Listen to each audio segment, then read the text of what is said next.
और national emergency. हालांकि national emergency पर पहले कुछ चर्चा हो गई थी, लेकिन आज और भी कुछ परीक्षोपयोगी इम्पोर्टेंट बच गया है, उसको कर देना है। सबसे पहले न्यायालय पर चर्चा की जाएगी, सुप्रीम कोर्ट, उसके बाद हाई कोर्ट और थोड़ा सा अधीनस्थ न्यायालय डिस्ट्रिक्ट कोर्ट पर भी थोड़ा सा चर्चा होगी। बहुत इंपॉर्टेंट है, एग्जाम्स में सुप्रीम कोर्ट से बहुत सारे प्रश्न पूछ दिए जाते हैं, उसमें कुछ आर्टिकल्स वगैरह भी हैं इंपॉर्टेंट, इस पर चर्चा की जाएगी। क्यों, कौन आर्टिकल किससे संदर्भित है वो जरूरी है। तो आइए उच्चतम न्यायालय के बारे में सबसे पहले चर्चा कर ली जाए, उसके बाद थोड़ा सा हाई कोर्ट पर होगी, थोड़ा सा अधीनस्थ न्यायालय पर भी चर्चा की जाएगी, उसके बाद कम्युनिटी डेवलपमेंट प्रोग्राम, सामुदायिक विकास कार्यक्रम पर भी थोड़ी चर्चा होगी। पंचायती राज बहुत इंपॉर्टेंट है, बापू का सपना था ग्राम स्वराज, गांव के लोगों को प्रजातांत्रिक विकेंद्रीकरण किया जाए और गांव के लोगों को कुछ अधिकार दिया जाए, कुछ का महत्तम अधिकार दिया जाए, और ग्राम सभा से लोकसभा तक का सपना है कि नीचे से नीचे के लोग को भी महत्तम सुविधा उपलब्ध कराई जाए, उस पर भी चर्चा होगी। तो आइए सबसे पहले सुप्रीम कोर्ट पर कुछ चर्चा कर ली जाए, ये बहुत इंपॉर्टेंट है। कुछ जो इम्पोर्टेंट आर्टिकल्स है, आपको दिया जाता है कि अमुक आर्टिकल में कौन सी बात वर्णित है। अब भारत में एक सुप्रीम कोर्ट होगा, उच्चतम न्यायालय होगा, संविधान के अनुच्छेद 124 में यह उपबंध किया गया है। यह जो प्रोविजन है आर्टिकल 124 में है कि भारत में एक उच्चतम न्यायालय होगा, और उच्चतम न्यायालय जो होता है संविधान का संरक्षक होता है, गार्जियन ऑफ द कॉन्स्टिट्यूशन। कोई भी विधि जो संसद द्वारा बनाया जाता है, पास किया जाता है, उस पर वह व्याख्या कर सकता है कि कानून विधि सम्मत बना या नहीं बना, तो वह गार्जियन ऑफ कॉन्स्टिट्यूशन। तो ये तो बहुत बहुत इंपॉर्टेंट है, जो गार्जियन ऑफ कॉन्स्टिट्यूशन है। तो आइए देखते हैं क्या क्या प्रोविजन है। 124 में तो है कि भारत में एक उच्चतम न्यायालय होगा, और उच्चतम न्यायालय जो आरंभ में जिसका जब गठन किया गया तो उस समय न्यायाधीशों की संख्या 8 थी, एक जो चीफ जस्टिस ऑफ इंडिया और 7 अन्य। लेकिन संसद को विधि द्वारा यह पावर या शक्ति दिया गया है कि वह इसके सदस्यों को, उसके न्यायाधीशों की संख्या को बढ़ाया जा सकता है, बढ़ा सकती है संसद। और प्रेजेंट में जो सुप्रीम कोर्ट के न्यायाधीशों की संख्या 34 है, एक चीफ जस्टिस ऑफ इंडिया और 33 अन्य, प्रेजेंट संप्रति इतने हैं। तो ये जानना है आरंभ में कितने थे, 8 थे, 1 + 7, और अभी प्रेजेंट में कितने हैं, 34, 1 + 33। तो यह जो है प्रोविजन 124 में है कि भारत में एक उच्च न्यायालय, एक उच्चतम न्यायालय, उसमें सुप्रीम कोर्ट होगा। तो आइए देखते हैं, पहला तो बहुत इंपॉर्टेंट हो गया, संसद को यह अधिकार है कि वह विधि द्वारा न्यायाधीशों की संख्या में वृद्धि कर सकता है। अब देखिए आरंभ में कितना था, बीच में भी कई बार ऐसा हुआ है, लेकिन प्रेजेंटली अभी कितना है, 34। प्रेजेंट वाला याद रखना है और पहले आरंभ वाला याद रखना है, बीच का दिमाग उतना रखने की जरूरत नहीं है।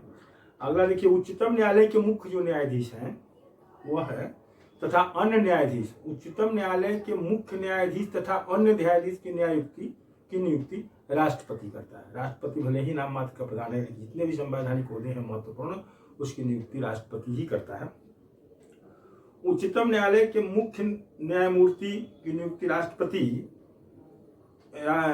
मुख्य न्यायाधीश तथा अन्य न्यायाधीशों की संस्तुति, रिकमेंडेशन, सिफारिश पर करता है। किसको नियुक्त किया जाए, तो प्रेजेंट में जो चीफ जस्टिस ऑफ इंडिया है, अब उनका रिटायरमेंट होने वाला है, तो उनसे राय लेकर के सेकेंड टू हेड जो है मोटे तौर पर उनकी नियुक्ति राष्ट्रपति करता है। उनसे थोड़ा राय ले लिया जाता है कि भाई इनको चीफ जस्टिस ऑफ इंडिया बनाया जा रहा है, क्योंकि संविधान के संरक्षक होता है उच्चतम न्यायालय, उसकी नियुक्ति करनी है, तो थोड़ा राय, थोड़ा रिकमेंडेशन लेना जरूरी होता है। Thank you.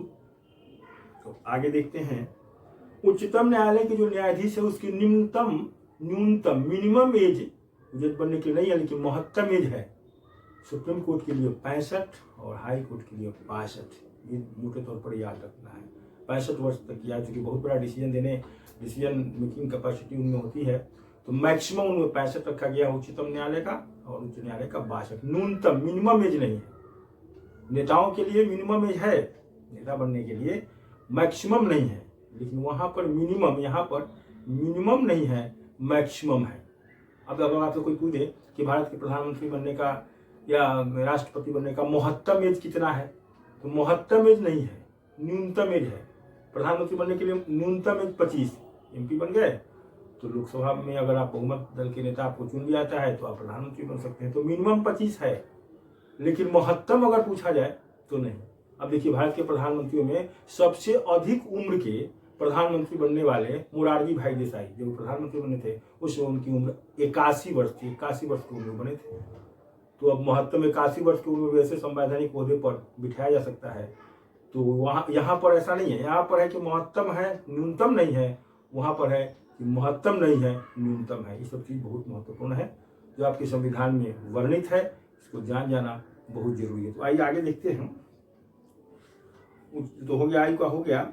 उच्चतम न्यायालय के जो न्यायाधीश हैं, ठीक है, उनका बहुत बड़ा ओहदा है, बहुत महत्वपूर्ण डिजिग्नेशन है, लेकिन उन पर भी अगर कोई साबित कदाचार या कुछ इस तरह से संविधान का अतिक्रमण करके उन्होंने ऐसा कोई निर्णय दिया है तो उनको भी पद से हटाया जा सकता है।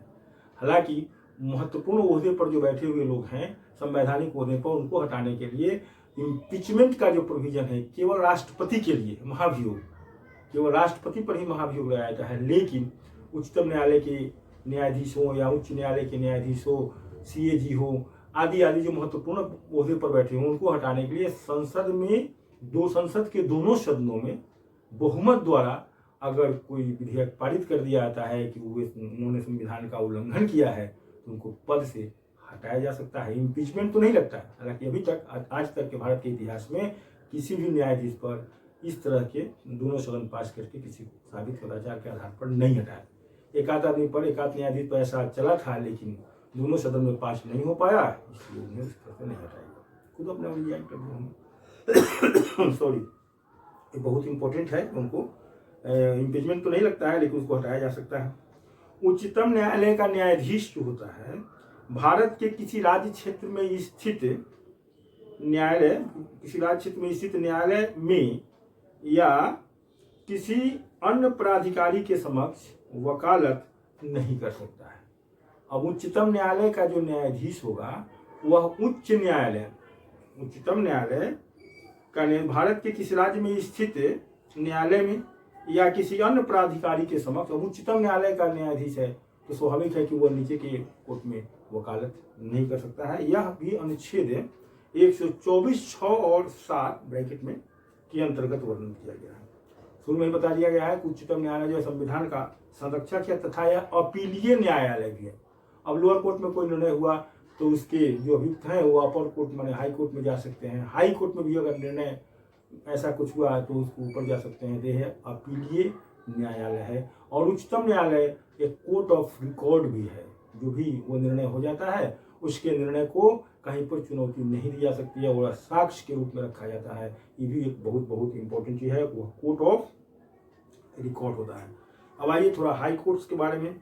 उच्च न्यायालय का जो न्यायाधीश होता है वह 62 वर्ष की आयु तक अपना पद धारण करता है। प्रत्येक उच्च न्यायालय में, जैसे पटना हाईकोर्ट में 1916 में इसकी स्थापना हुई, तो प्रत्येक उच्च न्यायालय में एक मुख्य न्यायमूर्ति तथा अन्य न्यायाधीश की नियुक्ति राष्ट्रपति करता है। और उसकी संख्या अब हर हाई कोर्ट का अलग अलग है। यहाँ पर जो पटना हाई कोर्ट का अलग है, इलाहाबाद हाई कोर्ट का अलग है। वह विधि द्वारा निर्मित करके संविधान में ऐसा व्यवस्था है, कहीं का अधिक और कहीं का कम ऐसा हो सकता है। ऐसा नहीं है कि जितने भी हाई कोर्ट है सबका जो न्यायाधीश होंगे वो बराबर ही होंगे, ऐसी बात नहीं है। उच्च न्यायालय के न्यायाधीश भी अगर कोई संविधान का उल्लंघन अगर किए हैं तो उनको भी उसी तरह से हटाया जाता है जैसे उच्चतम न्यायालय के न्यायाधीश को पद से हटाया जाता है। दोनों का एक ही है। संसद के दोनों सदनों में एक बहुमत से पारित करके उनको भी पद से हटाया जा सकता है। उसमें भी महत्तम एज 62 है, मिनिमम एज का नहीं है।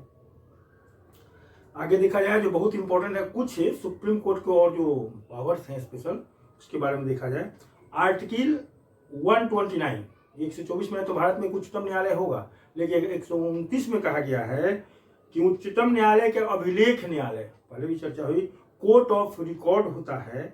अभिलेख न्यायालय होने का अर्थ है कि उसके अभिलेखों को साक्ष्य के रूप में, एविडेंस के रूप में इस्तेमाल किया जाता है। जो एक बार निर्णय हो गया उसको आधार बना करके वकील लोग जो बहस करते हैं, एडवोकेट लोग, कि एक बार अमुक वाद में इस तरह से निर्णय दे दिया गया तो क्यों नहीं उसको आधार बना करके इस पर भी ऐसा ही निर्णय दिया जाए। वो कोर्ट ऑफ रिकॉर्ड हो गया, क्योंकि एक बार आपने निर्णय ऐसा दे दिया है और जो निर्णय आप दे दिए हैं उसको किसी भी कोर्ट में चुनौती नहीं दी जा सकती है। बहुत इंपॉर्टेंट है। या इसके लिए आर्टिकल 149, ये कुछ आर्टिकल है, उस पर ध्यान देना है।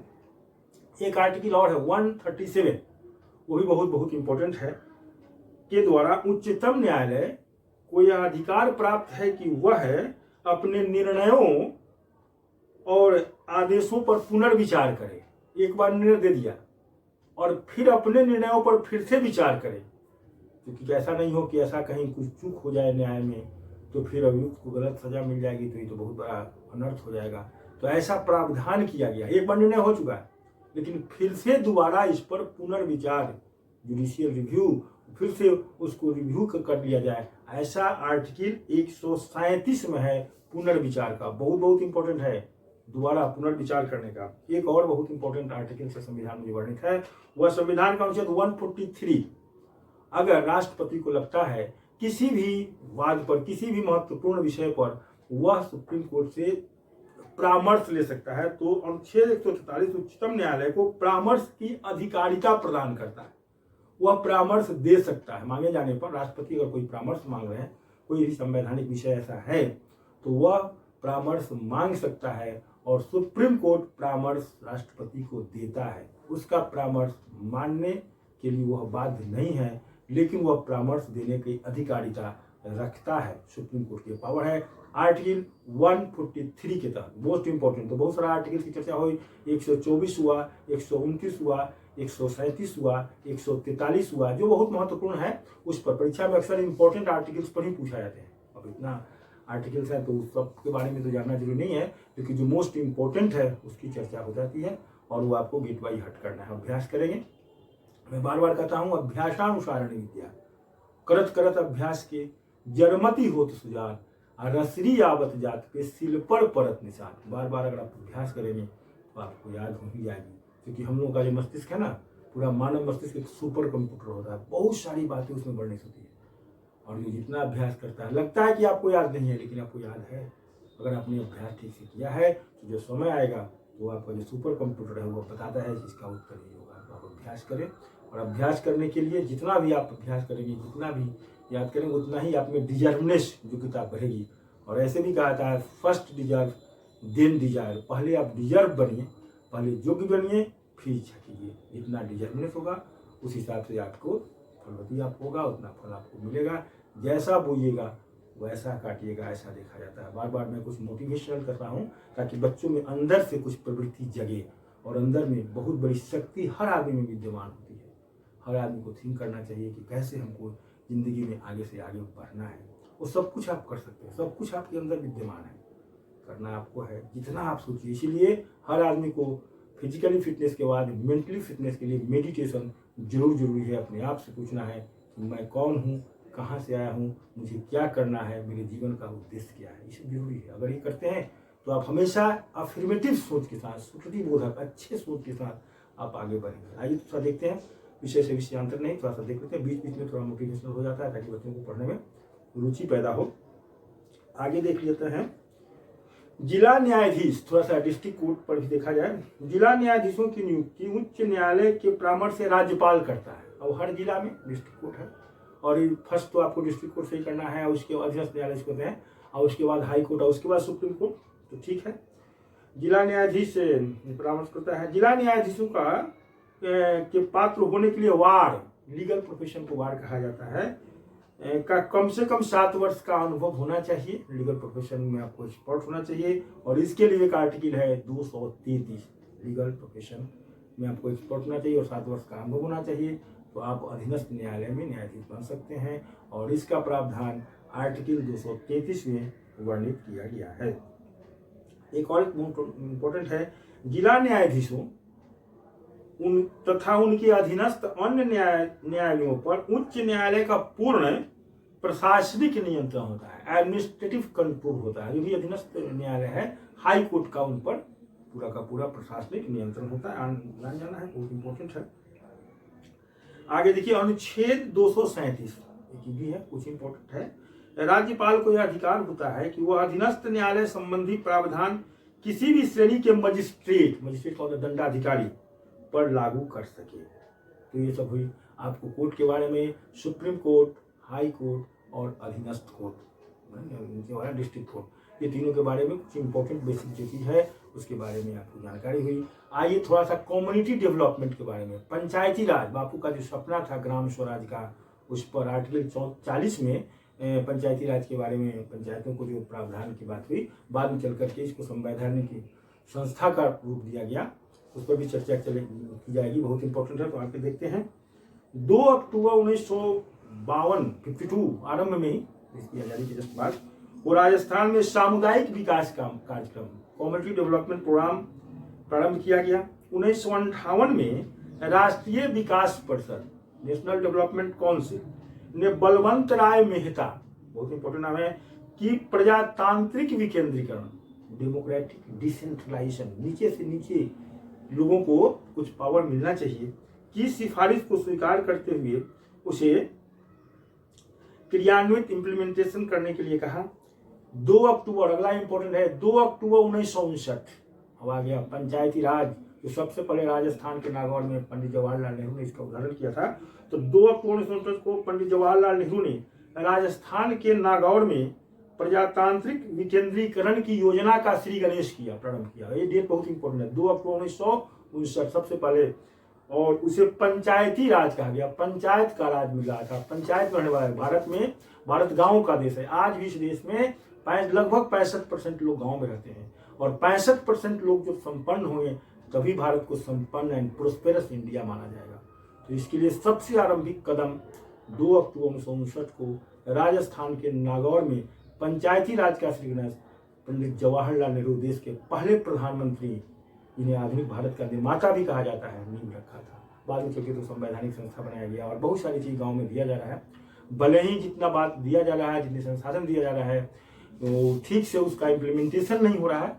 क्योंकि शुरू में ही राजेंद्र बाबू ने कहा था कि संविधान चाहे कितना भी अन्याय क्यों नहीं, बढ़िया क्यों नहीं बना दिया जाए, संविधान के पालन करने वाले लोग जब चरित्रवान नहीं होंगे, इंसान नहीं होंगे, उनसे इंसानियत नहीं होंगे, मानवीय मूल्य नहीं होंगे, तो उसका कोई मूल्य नहीं होगा। वह ठीक से जिस उद्देश्य के लिए संविधान बनाया गया था वह पालन नहीं माना जाएगा, वह ठीक से उसका उद्देश्य परिपूर्ण नहीं माना जाएगा, जो आज कहीं कहीं देखा जा रहा है, कहीं क्या अधिकांश जगहों पर देखा जा रहा है। नहीं तो संविधान, इतना बढ़िया संविधान बना, संसार का सबसे बड़ा लिखित संविधान कई देशों से लेकर के बनाया गया। जितनी अच्छी बातें, तो अच्छी बातें तो हैं, लेकिन ठीक से इम्प्लीमेंटेशन में थोड़ा बहुत कहीं कहीं अच्छे लोग भी हैं, बहुत सारे अच्छे लोग भी हैं, कहीं कहीं कुछ गड़बड़ी भी है, जिसके चलते आशातीत सफलता जिसको कर सकते हैं वो नहीं मिली है। फिर भी हम बहुत अच्छे हैं, इंडिया प्रोग्रेसिंग कर रहा है बाय लीप्स एंड बाउंड्स। बहुत जो नीचे से नीचे तबके लोगों को यह महसूस हो रहा है कि हिंदुस्तान के निर्माण में मेरा भी योगदान है। यही बापू के ग्राम स्वराज का सपना था। थोड़ा सा और आगे देख लेते हैं। पंचायती राज के अब 2 अक्टूबर 1959 को तो पंचायती राज की नींव पड़ी। 50 वर्ष के पूरे होने के उपलक्ष्य में, 50 वर्ष 1959 में 50 अपना जोड़िए, तो वर्ष 2009-10 आ जाता है को केंद्रीय सरकार ने ग्राम सभा वर्ष होता है, 50 वर्ष पूरे हुए तो कुछ उसके उपलक्ष्य में कोई इंपॉर्टेंट चीज, तो ग्राम सभा वर्ष घोषित किया गया। ग्राम न्यायालय, विलेज कोर्ट की बात की, गांव में अगर कोई वाद होता है आपस में, कुछ झगड़े मुकदमे कुछ हो गए आपसी विवाद, तो फिर आगे कोर्ट में जाने में बहुत ज़्यादा खर्च होते हैं, बहुत परेशानी बढ़ती है। तो गांव के झगड़े को गांव में ही क्यों नहीं सुलझा लिया जाए, आपस में ही सुलझा लिया जाए, तभी तो ग्राम स्वराज का सपना जो था बापू का वो पूरा होगा। तो ग्राम न्यायालय स्थापित करने के लिए ग्राम न्यायालय अधिनियम, बहुत सारे कानून बनाए गए, 2008 में बना और 2 अक्टूबर 1909 से यह इम्प्लीमेंटेशन, यह लागू हो गया। आगे देखते हैं। राजस्थान प्रथम राज्य है भारत का, भारत में जितने राज्य हैं राजस्थान प्रथम राज्य है, जहां सबसे पहले फर्स्ट ऑफ ऑल संपूर्ण राज्य में पंचायती राज, ऐसा आरंभ में नागौर में तो हुआ, लेकिन धीरे धीरे पूरे, नागौर तो एक जगह, तो पूरे राज्य में पंचायती राज की स्थापना की। बाद में बिहार में 1961 में हुआ था। पहले तो हाथ उठा करके ऐसा होता था, बहुत लोग कम था, उतना जागरूकता नहीं थी, कैसे मुखिया का चुनाव वगैरह होता था, हाथ उठा करके ही लोग माने उसको हो रहे थे। अब तो धीरे धीरे उसमें बहुत सारा हो गया, जो जनरल होता है उससे होता है। आइए, जिसको कब संवैधानिक दर्जा दिया गया कि अब पहले था कि भाई सरकार को पैसा होगी तो चुनाव कराएगा पंचायती राज का, नहीं तो नहीं कराएगा, अब नहीं, अब ऐसा हुआ कि भाई बहुत जरूरी है तो संवैधानिक संस्था इसको बनाया जाए। तो 1992 में 73वां संविधान संशोधन और 1992 में ही 74वां संविधान संशोधन को वैधानिक दर्जा प्रदान किया गया। और उस समय भारत के प्रधानमंत्री 91 से 96 तक थे, नरसिम्हा राव। तो ये 92 की बात है। तो 73वां संविधान संशोधन अधिनियम लोकसभा में 22 तथा राज्यसभा में 23 दिसंबर 1992, कोई डेट याद रखना है, को पारित हुआ। और 20 अप्रैल को राष्ट्रपति का कंसेंट मिला। अब दोनों सदन में पास हो गया। तो ऐसा होता है कि दोनों सदन में कोई विधेयक पास हो जाता है तो राष्ट्रपति के पास जाता है, राष्ट्रपति उस पर अपनी सहमति दे देते हैं कि भाई ठीक है, लोगों के बेटरमेंट के लिए कानून बना है, तो उसको दस्तखत कर लेते हैं। और दस्तखत किए तो कानून बन गया। लेकिन कब उसको केम इनटू फोर्स हुआ? और 24 अप्रैल 1993 को यह लागू हो गया, केम इनटू फोर्स। पंचायती राज को संवैधानिक दर्जा दिया गया। 72वां संविधान संशोधन, 73वां संविधान संशोधन के तहत तो लागू हो गया। अब 74वां संविधान से, चूंकि भारत गांव का देश तो है, लेकिन शहर भी तो यहाँ है ना, शहर भी तो है भारत में, तो नगर पालिका का वो भी संवैधानिक दर्जा प्राप्त, जो नगर में रहते हैं उनके लिए भी हो, वहां के रहने वाले लोग हैं उनके बेटरमेंट के लिए। तो 74वां संविधान संशोधन लोकसभा में फिर 22 दिसंबर 1992 को पास हुआ तथा राज्यसभा में 23 दिसंबर 1992 को सब डेट है। और इसे राष्ट्रपति का कंसेंट 20 अप्रैल 1993 को हुआ। और यह 1 जून 1993 से केम इनटू फोर्स लागू हो गया, प्रभावी हो गया। बहुत बहुत इंपॉर्टेंट है। इसके लिए संविधान में 2 अनुसूची जोड़ा गया। संविधान जब बना तो आरंभ में 8 अनुसूचियां थी, बाद में चल के इसमें अनुसूचियों की संख्या बढ़ी। तो पंचायती राज के लिए 11वीं अनुसूची जोड़ा गया। क्या क्या प्रावधान है, क्या क्या अधिकार दिया गया है, कैसे नीचे से नीचे के लोगों का बेटरमेंट का काम होगा, तो उसके लिए अनुच्छेद 11वीं जोड़ा गया। और नगर पालिका के लिए, जो नगर में लोग रहते हैं, उसके बेटरमेंट के लिए क्या क्या विशेष प्रावधान किया गया, उसके लिए 12वीं अनुसूची को जोड़ा गया। तो 11वीं और 12वीं अनुसूची को संविधान में जोड़ा गया। ये बहुत इंपॉर्टेंट है। एक संविधान संशोधन बहुत इंपॉर्टेंट है। ऐसे तो बहुत सारे संविधान संशोधन हुए हैं, जिसमें सबसे इंपॉर्टेंट क्यों कहा जाता है 42वां संविधान संशोधन, जिसको मिनी कॉन्स्टिट्यूशन ऑफ इंडिया कहा जाता है, तो चर्चा पहले हो चुकी है। एक है 69वां 69वां, जिसे दिल्ली को राष्ट्रीय राजधानी क्षेत्र घोषित किया गया। पूर्ण राज्य का दर्जा नहीं दिया गया, लेकिन 70 सदस्यीय एक विधानसभा का गठन किया गया। बहुत बहुत इंपॉर्टेंट है। 69वां संविधान संशोधन अधिनियम 1991 द्वारा संघ राज्य क्षेत्र दिल्ली को राष्ट्रीय राजधानी राज्य क्षेत्र, नेशनल कैपिटल टेरिटरी दिल्ली के नाम से जाना जाता है। इस अधिनियम में संविधान के 2 नए अनुच्छेद 239 क, इसका मतलब 239 क होगा, उसको क में फिर ख जोड़ दिया, 239 क और 239 क ख जोड़ा गया। अनुच्छेद 239 क में प्रावधान है कि दिल्ली संघ राज्य क्षेत्र को राष्ट्रीय संघ राज्य क्षेत्र तो है, यूनियन टेरिटरी तो है ही, को राष्ट्रीय राजधानी राज्य क्षेत्र कहा जाए। और उसके प्रशासक को उप राज्यपाल, और उसके जो एडमिनिस्ट्रेटर होंगे तो क्या कहा जाएगा? उप राज्यपाल। उसको होता है lieutenant governor, lieutenant, LIEUTENANT, lieutenant कैसे होता है, अक्सर गड़बड़ा जाता है लेफ्टिनेंट कैसे, LIEUTENANT, लेफ्टिनेंट गवर्नर कहा गया। इस अधिनियम को दिल्ली को पूर्ण राज्य का दर्जा तो नहीं दिया गया, लेकिन दिल्ली में सीमित शक्तियों वाली 70 सदस्यीय विधानसभा का गठन किया गया। और इसके मेंबर भी राष्ट्रपति के चुनाव में पुडुचेरी और दिल्ली वाली विधानसभा के जो मेंबर होते हैं वो लोग भी भाग लेते हैं। राष्ट्रपति के चुनाव में पहले भी आपको बताया था, लोकसभा, राज्यसभा और विधानसभा के जितने भी निर्वाचित सदस्य होंगे वह राष्ट्रपति के चुनाव में भाग लेते हैं। बहुत बहुत इंपॉर्टेंट। आगे देखा जाए, दिल्ली के जो प्रशासक होंगे, एडमिनिस्ट्रेटर, उपराज्यपाल की नियुक्ति राष्ट्रपति करता है और राष्ट्रपति के प्रति ही वो अकाउंटेबल होते हैं, उत्तरदायी होते हैं। बहुत इंपॉर्टेंट। दिल्ली के प्रशासन के लिए उपराज्यपाल के अतिरिक्त, अब उपराज्यपाल तो होंगे, एडमिनिस्ट्रेटर हेड हो गया, एक मंत्री परिषद होगी। ये क्या होगी? काउंसिल ऑफ मिनिस्टर्स, मंत्री परिषद होगी, जिसकी सदस्य संख्या विधानसभा के कुल सदस्यों का 10%। अब 70 को पूरा है और उसका 10% निकाल लीजिए, 7 हो गया, से अधिक नहीं होगी। इस प्रकार मुख्यमंत्री सहित, मुख्यमंत्री इंक्लूडिंग चीफ मिनिस्टर, अधिकतम 7 मंत्री हो सकते हैं 7 मंत्री हो सकते हैं। मंत्रिपरिषद की विशेष बात यह है कि चुनाव पश्चात, चुनाव हो गया जो पश्चात, मुख्यमंत्री की नियुक्ति भी राष्ट्रपति करेगा और मुख्यमंत्री भी राष्ट्रपति के प्रति उत्तरदायी होगा। मैंने पहले भी किया था, बहुत सारे जो संवैधानिक पद है उसकी नियुक्ति राष्ट्रपति करता है। भले ही पद और गोपनीयता किस पद कोई और दिखाता है, लेकिन नियुक्ति राष्ट्रपति करता है। और जो मुख्यमंत्री होते हैं वो राष्ट्रपति के प्रति ही उत्तरदायी होती है, अकाउंटेबल होते हैं। बहुत बहुत इंपॉर्टेंट। प्रति अरविंद केजरीवाल जी दिल्ली के मुख्यमंत्री हैं, बहुत ही अच्छे हैं। बहुत उनकी मंशा है कि दिल्ली को हम वर्ल्ड क्लास सिटी बनाएंगे। बहुत अच्छा है, सपना बहुत अच्छा है और सपना को साकार करने में बहुत प्रयासरत हैं, होना भी चाहिए। जो भी महत्वपूर्ण ओहदे पर हैं उनको और ही अधिक लगन के साथ काम करनी चाहिए। स्वाभाविक बात है, शरीर का अगर हेड साफ है तो शरीर का सारा अंग बिल्कुल ठीक ढंग से काम करता है। इसलिए जो भी संवैधानिक ओहदे पर जो बड़े लोग हैं उनका बड़ा दायित्व है, छोटे लोगों का भी दायित्व है। छोटे क्या, ठीक है, नीचे ओहदे पर है, छोटा बड़ा कुछ नहीं होता है, लेकिन हाँ थोड़ा सा है कि भाई वो बड़े ओहदे पर हैं, उनको उनकी डिजिग्नेशन बहुत अच्छा है, तो उनको अच्छे ढंग से जितना बेहतर हो सके उनको करना चाहिए। अब आगे थोड़ा सा देख लेते हैं। संविधान में 3 प्रकार की आपात स्थिति की वर्णन किया गया है। इमरजेंसी प्रोविजन पहले भी चर्चा हुई थी, लेकिन फिर आज चर्चा कर लेते हैं क्योंकि बार बार परीक्षा पूछा है। 3 तरह के आपात इमरजेंसी प्रोविजन है, उसके लिए कुछ आर्टिकल है। एक आर्टिकल है 352 राष्ट्रीय आपात, वो आंतरिक अशांति या बाह्य आक्रमण के तहत होता है। दूसरा है राजकीय आपात। दूसरा क्या है, राज्यों में आपात। राज्यों में आपात का मतलब होता है कि राज्यों का जो शासन है वो संविधान के तहत अगर नहीं चल रहा है तो ऐसी स्थितियों में राज्यों में राष्ट्रपति शासन लागू किए जाते हैं, वो राज्यों का आपात कहलाता है। एक तो राष्ट्रीय आपात हो गया, पूरे देश में आंतरिक अशांति फैल गई, चाहे बाह्य आक्रमण हो गया, कोई विदेशी पड़ोसी मुल्क आप पर आक्रमण कर दिया, तो ऐसी स्थिति में तो आपको आपातकाल लागू करना, कैसे इसको कंट्रोल किया जाए।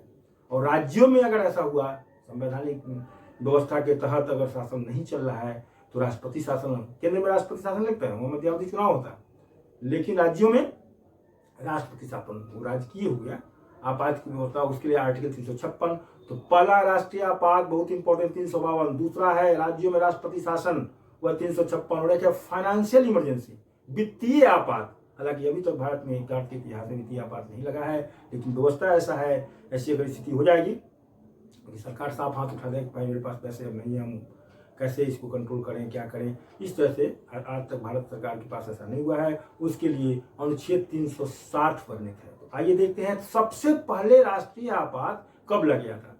तो आंतरिक अशांति के लिए सबसे पहले नहीं लगा था, सबसे पहले 20 अक्टूबर 1962 को जब चाइना ने भारत पर आक्रमण कर दिया तो उस समय नेशनल इमरजेंसी राष्ट्रीय आपात लगा था। उसके बाद 3 दिसंबर 1971 को भी भारत का पाकिस्तान से जब युद्ध हो गया, वो बाह्य आक्रमण कहिए, उस समय भी राष्ट्रीय आपात लगा। लेकिन आंतरिक अशांति इंटरनल डिस्टर्बेंस के लिए पहली बार भारत में राष्ट्रीय आपात कब लगा, वह लगा 25 जून 1975। उस समय भारत की प्रधानमंत्री श्रीमती इंदिरा गांधी थी। राष्ट्रीय आपात लग गया, बहुत बड़ा बलवा हो गया इस देश में, देश को कैसे कंट्रोल किया जाए। तो हमारे जो संविधान में जो मौलिक अधिकार फंडामेंटल राइट है, उसमें आर्टिकल 19 जो है, उसमें जो स्वतंत्रता का अधिकार है, वो आपके स्वतंत्रता के अधिकार को उसको निलंबित कर दिया जाता है। बहुत इंपॉर्टेंट है। स्वतंत्रता के अधिकार में 6 बातें आती हैं मुख्यतः, भाषण की देने के, अपने अभिव्यक्ति की बात है, कहीं वृत्ति चलाने के लिए है, कोई भी आप रोजगार कर रहे हो देश में, कहीं घूमने आने जाने बसने